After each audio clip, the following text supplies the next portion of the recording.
My wife said I was too emotionally unavailable. So I hired a pie and had coffee with her affair partner's wife instead. Throwaway for obvious reasons. Never thought I'd be here. My wife told me I was too emotionally unavailable to make her happy. So I stayed quiet, hired a pie, and had coffee with her affair partner's wife. Now we're both divorced and they're scrambling. I'm Cole, 42, male, aerospace engineer at Boeing Seattle facility. Married to Kendra, 39, female, for 11 years. No kids, she always said not yet. 3 weeks ago, everything changed. Small things first. Kendra started hitting the gym at 6 a.m. She's never been a morning person. New clothes from Nordstrom, receipts hidden. Coming home from work, dinners smelling like cologne I don't wear. Phone surgically attached to her hand, always face down. I'm an engineer. I notice when variables change. 2 weeks ago, while putting her jacket away, a receipt fell out. The Fairmont Olympic Hotel, downtown Seattle. We hadn't stayed there. I checked our cards, nothing, so she paid cash. I didn't confront her. My dad left when I was 14. Watching my mom break taught me that emotional reactions give people power. They see you break, they make it about your reaction instead of their betrayal. So I hired a pie. $3,000. He came back with photos. Kendra with some guy at a wine bar in Bellevue. Same guy at condo building, kissing in his car at her office parking garage. Trevor Hastings, 48, high-end real estate developer. Married 19 years to Paige, 2 kids in college. I've been staying at my apartment near the facility for 2 weeks now. Early shifts, I told Kendra. Truth is, I can't sleep next to someone who lies that easily. I called a divorce attorney, started documenting everything. Screenshots, credit card statements, hotel charges. Washington's no fault, but documentation helps. Haven't told Kendra I know. We still talk, surface stuff. How's work? Fine, new aircraft specs. She tells me about marketing campaigns. I nod. We're roommates performing a marriage. I looked up Trevor online. Successful, philanthropist, arts board member. His wife Paige used to be an investigative journalist for the Seattle Times. Brilliant stuff, political corruption, corporate crime. Then nothing after 2010. She just vanished from journalism. Reading her old articles, I felt something. This woman was fearless, passionate with what she did. Then she just stopped. I wondered if Trevor had something to do with that. Kendra's sister called yesterday. Kendra seems really happy lately. Like glowing. Yeah, I bet. The attention from a married developer will do that. What crushes me isn't even the sex, it's the lying. Every morning she kissed me, said she loved me. Every Sunday we'd have coffee, read the paper, laugh. I thought we were us. Turns out she was already gone. I'm not a crier, haven't cried since Mom died at 26. But 2 nights ago I sat in my car at Boeing, 11 p.m. just sat there, empty. Paperwork's ready Friday. That's when I tell Kendra. That's when I hand her divorce docs and she realizes I've been 3 steps ahead this whole time. She'll be shocked, maybe cry, maybe get defensive, blame me for driving her to this. Won't matter. I'll have the high ground, clean break, 50-50 split. I keep the house. Part of me wonders if I should feel angrier, more betrayed. Mostly I just feel tired, tired of pretending, tired of performing.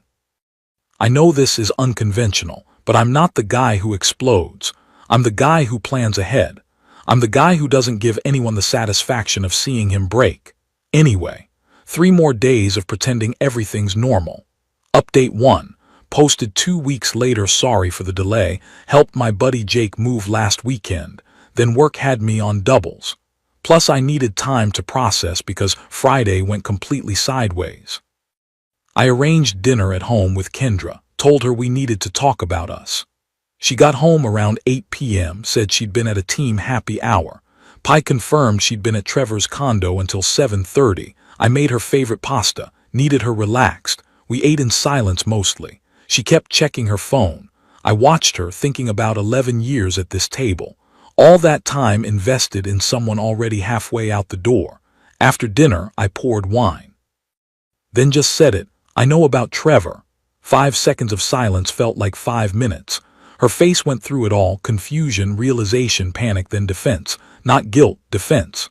How long, she finally asked. Not I'm sorry, just how long? 3 weeks.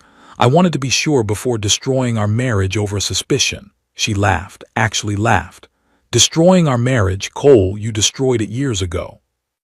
You married your job, I needed someone who actually saw me. There it was, the justification. I didn't take the bait, just stayed calm. I'll make this easy, I've filed for divorce. 50-50 split, I keep the house. Her face changed. She'd expected a fight, expected me to yell, beg, to give her the drama that would justify everything. You already filed without talking to me. We're talking now. You're unbelievable. You can't even fight for us. This is exactly why I cued her off. Why you what? Slept with a married developer, she flinched. Don't make me the villain, you were gone, emotionally gone. When did you try to talk to me about it then? Before or after the Fairmont? Before or after lying about work dinners? She grabbed her purse. I can't do this, I'm staying at Liz's. Take your time, locks change tomorrow. Your stuff will be in the garage. She stared like she didn't recognize me. Good, I didn't recognize her either. After she left, I sat at that table for an hour, didn't move, just sat with wine I didn't want, wondering if I should feel victorious. I felt empty, but empty beat whatever I'd been feeling for 3 weeks. My attorney called Saturday. She wants to negotiate, asking for the house. I laughed. Answer is no. Kendra called 17 times that weekend. I didn't answer, texted, we need to talk. You can't shut me out, I responded once, all communication through attorneys. Then she tried different tactics. I never meant to hurt you, I do love you, I just needed something you couldn't give. I stared at that text. Part of me wanted to respond with something cutting, but what's the point? She'd twist it, so I didn't respond. Work gossip started Monday. Jennifer texted, heard through the grapevine, I'm sorry. I appreciated it but hated it was already spreading. Ryan came over with pizza and beer. Clean break, no drama, that's how you handle it. But he didn't get it. There was drama, just internal, nights I couldn't sleep. Mornings I'd make 2 coffees by habit, seeing her clothes still there, feeling sick. This wasn't clean, this was amputation. Tuesday night, couldn't stop thinking about Trevor's wife Paige, about how she probably had no idea, or maybe she did and just accepted it. Found myself on LinkedIn looking at her profile again. Recently updated, freelance writing, consulting on media ethics. Her photo showed intelligence but also exhaustion, someone who'd been through battles. I did something impulsive, sent her a connection request. She accepted within an hour. Cursor blinking in the message box. What was I doing? This woman didn't know me, didn't know about the affair. This was insane, but I thought about her articles, about corruption, truth, power, about how she'd given up that career, just disappeared. Finally typed, I'm an aerospace engineer interested in media ethics and investigative journalism. Saw you're consulting in this area. Would you be open to discussing integrity frameworks in corporate communications? Professional. Vague. True enough, I was interested in ethical failures, just personal ones. She responded next morning, I'd be happy to discuss. Coffee next week. I stared at that message for a full minute. That works, Tuesday. What I didn't tell anyone, not Ryan, Jennifer, my attorney, was what I was really doing. I wasn't planning revenge. I was just curious about the woman married to this man for 19 years. Curious what she knew. Curious if she was like me, performing a marriage while the other person was gone. Kendra texted Wednesday, Trevor and I are taking a break. I want to work on us. Can we talk? Read it 5 times. Taking a break, not ending it. Hedging her bets in case things with Trevor didn't work out. I didn't respond. Thursday, met with my attorney. Timeline, expectations, next steps. Most settle in 3 months. No kids, both employed, should be straightforward. If she contests, then court, but she doesn't have leverage. You have a fair documentation. Fair split proposed. Unless she drags this out for ego, she'll settle. Left feeling something close to peace. Finally moving forward instead of treading water. Tuesday's coffee with Paige was in 4 days. Didn't know what I expected. Didn't know if it would help or hurt. But I kept thinking about that look in her photo, that exhausted, intelligent look. Wondered if she saw the same thing looking at me. Update 2, posted 3 weeks later. This sounds insane, but I need to write it out. I met Paige last Tuesday. Quiet coffee spot near UW campus. Got there first, ordered coffee I didn't want. Spent 5 minutes questioning every decision that led here. Meeting the wife of the guy sleeping with my wife.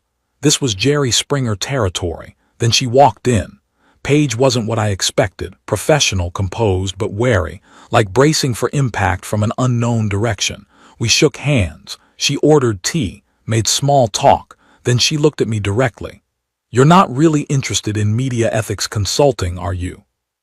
Stomach dropped. "What makes you say that?" "I'm an investigative journalist, or was. You have that look people get when they want information, not conversation. What's this really about?" Could have lied. Should have. Instead, I'm recently separated, going through divorce, trying to understand how people disconnect from marriages without warning. You wrote about institutional betrayal, people abusing trust. Thought you might have insight. Not the whole truth, but true enough. She studied me. Interesting way to ask for free therapy. Sorry, I shouldn't have. No, it's fine. She shook her head slightly, just trying to figure out if you're a creep or just bad at social engineering. I laughed. Maybe both. Something shifted, almost a smile. What happened? Told her, not about Trevor. Just that my wife had an affair. I found out she justified it by calling me emotionally unavailable, that I filed for divorce without fighting. Paige listened. Then, my husband has affairs. She said that so matter-of-factly, my chest tightened. I'm sorry. Don't be. I've known for years, multiple women. He thinks I don't know because I don't confront him, but I'm a journalist. I know how to find things. Why stay? Our kids. My kids, they're in college now, mostly inertia. Easier to stay than rebuild at 46. That's bullshit, I said. You're brilliant. You exposed corruption, held powerful people accountable. You can't tell me you're staying because it's easier. Her jaw tightened. I gave up my career for him 15 years ago. He said it was too dangerous, brought too much attention, so I quit. Now I'm just the developer's wife. Someone who used to do something important. You could go back. At 46, out of field 15 years, who'd hire me? Someone smart enough to recognize capability. She looked at me like I'd spoken foreign language. You don't even know me. I read your articles, I know enough. We talked for 2 hours. Heavy topics to lighter ones. She was funny, sharp. Asked about aerospace engineering, actually seemed interested.